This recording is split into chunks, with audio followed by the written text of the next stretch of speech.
Before we get started, please like, subscribe, and click the notification button to see more videos like this. It is only within the last 100 or so years that travel, both internally and internationally, became cheap enough that ordinary people could take advantage of it. This means that short of migration, or a job that involves travel, most people should almost certainly be home on census night.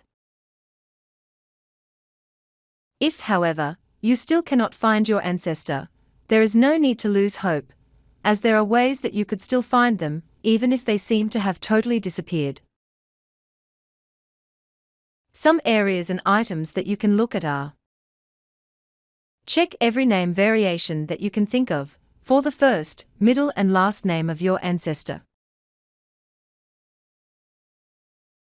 Place every bit of information that you are aware of in the search criteria, and if that fails, slowly remove pieces of information to cast a wider and wider net.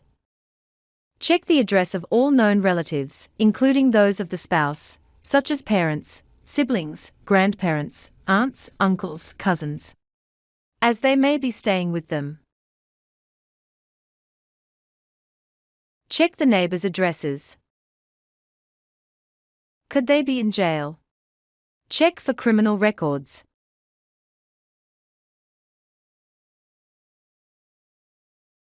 Could they be in a hospital or a poor workhouse? Check the records for hospitals and workhouses in their local area.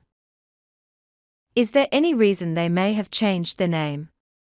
It makes it a little harder, but not impossible, especially if you have their other vital records such as their birth date, birthplace, occupation, spouse name and children's details.